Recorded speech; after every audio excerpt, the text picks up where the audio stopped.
माँ, चलो ना, हम कालू भैया के घर चलते हैं। तुझे क्या लगता है मेरा दिल नहीं करता, पर क्या करूँ, कजरी है वहाँ। वो मुझे बिल्कुल पसंद नहीं है। जब भी मेरा बेटा मेरे लिए कुछ करता है, वो बीच में टांग घुसा देती है।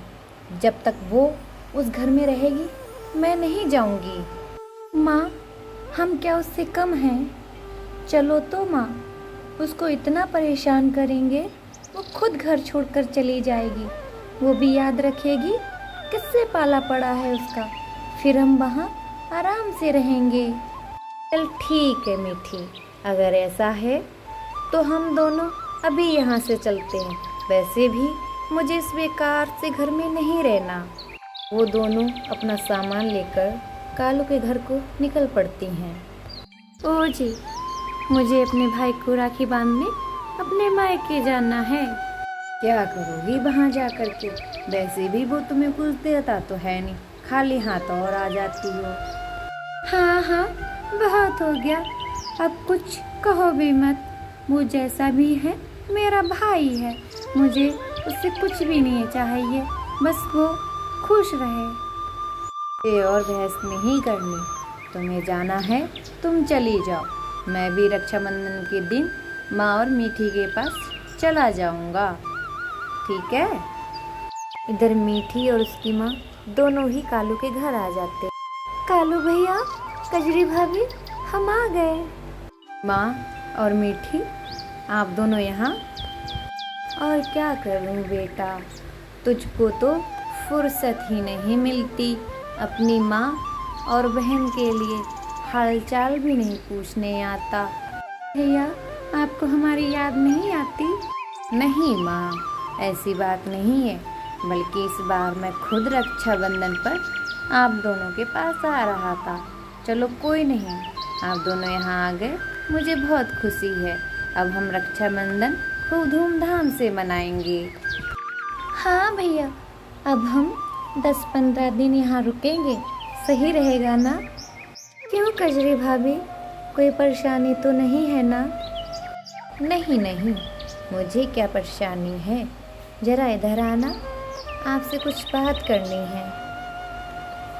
कजरी कालू को साइड में लेकर चली आती है। क्या बात है कजरी, तुम मुझे इधर लेकर क्यों आई हो? अजी सुनो, अगर ये यहाँ 10-15 दिन रुकेंगी तो मैं अपने मायके कैसे जा पाऊंगी? तुम भी ना कजरी, बहुत जल्दी परेशान हो जाती हो। तुम अपना जाओ, हम यहाँ देख लेंगे। इधर मीठी और उसकी माँ उनकी बातें सुन लेती हैं। अरे माँ, ये क्या हुआ? जब आप देख ही लोगे तो मुझे कोई चिंता नहीं। ये क्या माँ, कजरी भाभी तो चली जाएंगी। इनका मायका यहाँ से बहुत दूर है, 10-15 दिन तक तो रह कर ही आएंगी। घर का सारा काम कौन करेगा? मुझसे नहीं होगा। तू देख मेरा कमाल, मैं क्या करती हूँ। अरे ओ कालू बेटा, तुम दोनों क्या बातें कर रहे हो? नहीं माँ, ऐसी कोई बात नहीं है।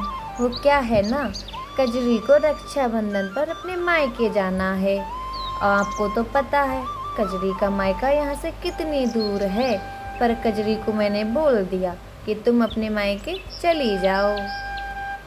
अच्छा अच्छा, अगर ऐसी बात है तो हम दोनों अभी वापस अपने जंगल को चले जाते हैं। अरे माँ जी, आप ऐसा क्यों बोल रही हो? और क्या बोलूँ, सोचा था इतने दिनों के बाद जा रही हूँ, 10-15 दिन रुकूंगी और अपने बेटे और बहू से अपनी सेवा करवाऊंगी। पर मेरे सारे अरमान धरे के धरे रह गए। अगर कजरी बहू चली गई तो घर का काम कौन करेगा? और मेरी उम्र हो गई है, काम मुझसे तो होता ही नहीं। उधर भी घर का सारा काम मीठी ही करती है। तुम चली जाओगी, यहाँ भी सारा काम मीठी को ही करना होगा। इसलिए हम दोनों माँ बेटी यहाँ से चले जाते हैं। हाँ जी, आप जाओ मत, मैं अपने मायके नहीं जाऊंगी। राखी के दिन अपने भाई को यहीं बुला लूंगी।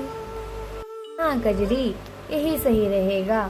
माँ और मीठी तुम दोनों बहुत दूर से उड़कर आई हो, थक गई होगी। कजरी तुम्हारे लिए गर्मा गर्म खाना बना देगी, तब तक तुम दोनों आराम कर लो। हाँ हाँ, मैं अभी किचन में जाकर आपके लिए खाना बनाती हूँ। ओ जी, जरा बाहर जाकर मीठे मीठे फल लेकर आओ, मैं उनकी खीर बनाऊंगी। लू फल लाने के लिए बाहर चला जाता है और इधर कजरी भी खाना बनाने के लिए किचन में चली जाती है। हाँ मीठी, मैंने किस तरह स्कूलमुही को धो डाला। हाँ माँ, आपका जवाब नहीं, सच में धो डाला आपने भाभी को। 2 दिन गुजर जाते हैं, रक्षाबंधन का दिन आ जाता है। कजरी जल्दी सुबह उठकर सबके लिए अच्छा अच्छा खाना बनाती है। इधर मीठी कालू को राखी बांध देती है और कजरी भी अपने भाई को राखी बांध देती है। गुनगुन, रानी, टोनी और मीनू मौसी भी कालू के घर आ जाती हैं। गुनगुन, रानी, टोनी भी कालू को राखी बांध देती हैं। कालिया राखी बंधवाकर अपने जंगल को चला जाता है। भैया, मेरा तोहफा कहाँ है? हाँ हाँ, मैं अभी लाता हूँ, रुको।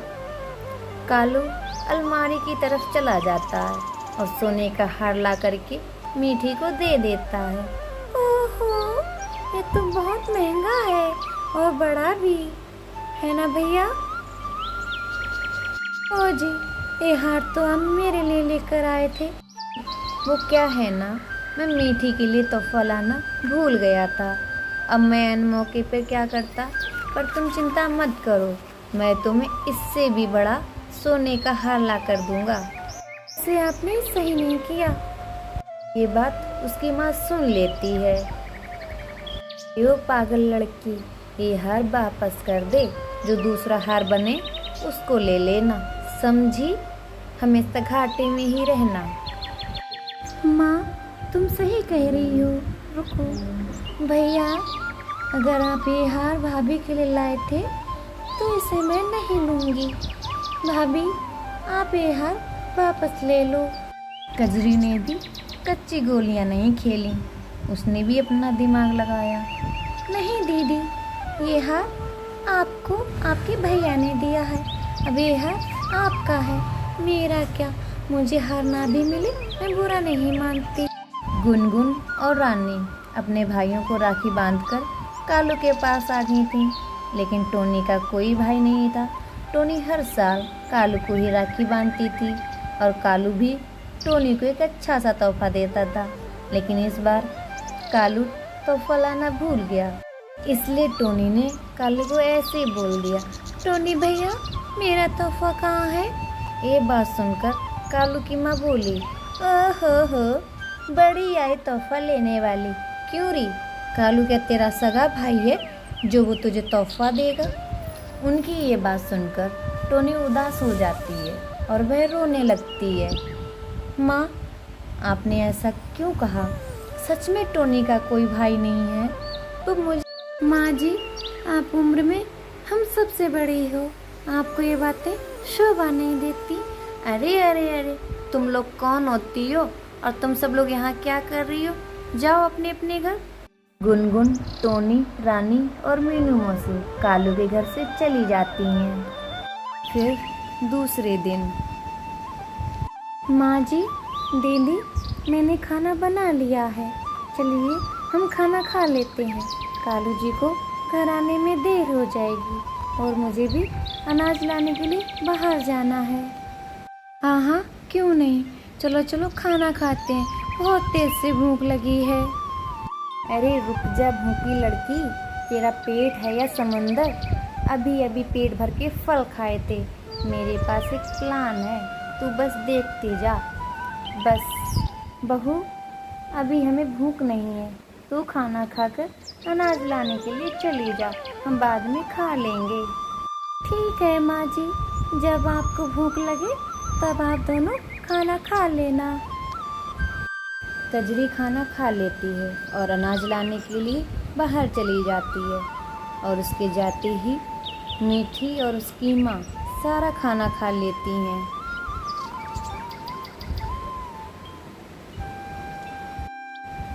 थोड़ी ही देर में कालू कौआ भी घर आ जाता है। माँ, कजरी कहाँ चली गई? मीठी और उसकी माँ कालू को कजरी के खिलाफ भड़का देती हैं। भैया, भाभी अकेले ही सारा खाना खाकर अपने दोस्तों से मिलने बाहर चली गई हैं और हम सुबह से भूखे हैं, खाने के लिए भी नहीं पूछा। कौआ को बहुत गुस्सा आता है और इधर कजरी भी अनाज लेकर घर आ जाती है। माँ जी, आप दोनों ने खाना खा लिया क्या? कैसे खाएंगी जब किचन में कुछ बचा ही नहीं? मतलब मैंने तो बहुत सारा खाना बनाया था और बोला भी था खाना खा लेना माँ जी। कालू कौआ कजरी की एक भी नहीं सुनता और बहुत बुरा भला उसको सुनाता है। कजरी रोते रोते बाहर चली जाती। वो बातचीत करने वाली जगह पर आ जाती है। अरे कजरी, तुम अभी अभी तो यहाँ से अनाज लेकर अपने घर गई थी, फिर तुम वापस कैसे आई हो? मीनू मौसी के इतने बोलते ही कजरी जोर जोर से रोने लगी। अरे अरे कजरी, क्या हुआ? तुम क्यों रो रही हो? ये अपने घर का सारा हाल बयां कर देती है। ये बहुत बुरा हुआ कजरी, तुम रो मत, सब ठीक हो जाएगा। आज सबको रुलाने वाली खुद रो रही है। लगता है अब मुझे ही कुछ करना होगा। वैसे भी मैं टोनी का अपमान भूली नहीं हूँ, मुझे भी उन दोनों को सबक सिखाना है। मीनू मौसी, आप ऐसा क्या करने वाली हो?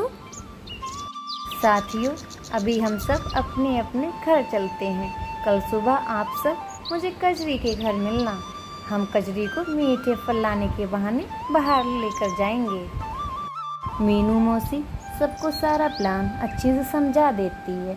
दूसरे दिन सुबह सारे साथी मिलकर कजरी के घर आ जाते हैं। कजरी, चलो, हमें मीठे फल लाने बाहर जाना है। माँ, मुझे भी मीठे फल खाना है। कजरी, तुम वापस आते समय माँ और मीठी के लिए फल लेती आना।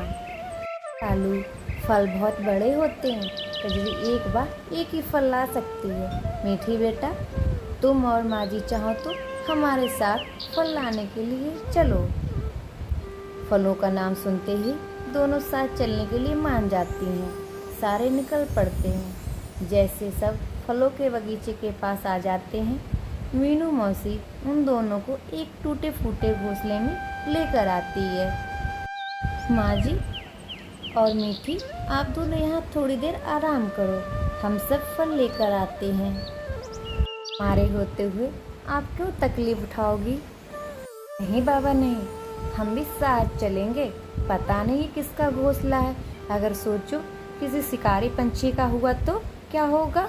नहीं माँ जी, ये घोंसला तो हम सब ने ही बनाया है। जब भी हम यहाँ आते हैं तो यहीं आकर रुकते हैं। अच्छा, तो फिर ठीक है, लेकिन जल्दी आना, हमें बहुत भूख लगी है। हाँ माँ जी, हम सब यूँ गए और यूँ आए। अरे चलो बेटा, तुम वाकई में समय के पक्के हो। अरे मीनू मौसी, अपन तो लड्डू के लिए कुछ भी कर सकता है। हाँ, तुम्हें तुम्हारे लड्डू मिल जाएंगे, लेकिन काम होने के बाद। जल्दी जाओ, जैसा मैंने कहा वैसा ही करना है। अरे ओ मीनू मौसी, टेंशन न लो जी, ऐसा डराऊंगा ना, याद रखेंगी, कभी देखेंगे भी नहीं इधर जंगल की तरफ। चीलू वहाँ से निकलकर उस टूटे फूटे घोंसले के बाहर आ जाता है। हेलो बीड़ू, अपन को तो बहुत भूख लगी रे बाबा, क्योंकि अपन ने 4 दिनों से कुछ नहीं खाया। अचानक से घोंसले के अंदर चला जाता है। सारा जंगल अपन को चीलू के नाम से जानता है। शिकारी को देखते ही वो दोनों डर के मारे कांपने लगती हैं। अल्लाह जान, अपन की तो निकल पड़ी, एक साथ 2 शिकार। अब अपन तुम दोनों का ना कौवा बिरयानी बना के खाएंगा। अरे वो देखो, एक शिकारी और है माँ। दोनों मौका देख खिड़की से भाग गईं। चीलू उनका पीछा करने लगा, तभी सारे पंछी उन दोनों के पास आ गए। अरे ओ कालू की माँ मीठी, भागो यहाँ से। अपन तो कालू को जानता है, कालू के घर आकर मैं तुम्हारी कौवा बिरयानी बनाकर खाऊंगा। दोनों तेज उड़ते हुए सबको पीछे छोड़कर जल्दी कालू के घर आ जाती हैं। तो बेटी, वो चीलू के आने से पहले हम दोनों यहाँ से भाग जाते हैं। दोनों अपना सामान उठाकर अपने जंगल वापस चली जाती हैं। मीनू मौसी, आपका बहुत बहुत शुक्रिया। कोई बात नहीं कजरी। कजरी कालू को माँ और मीठी का सारा सच बता देती है। कजरी, मुझे माफ़ कर दो, मैंने कुछ जाने बिना तुमको बहुत सुना दिया।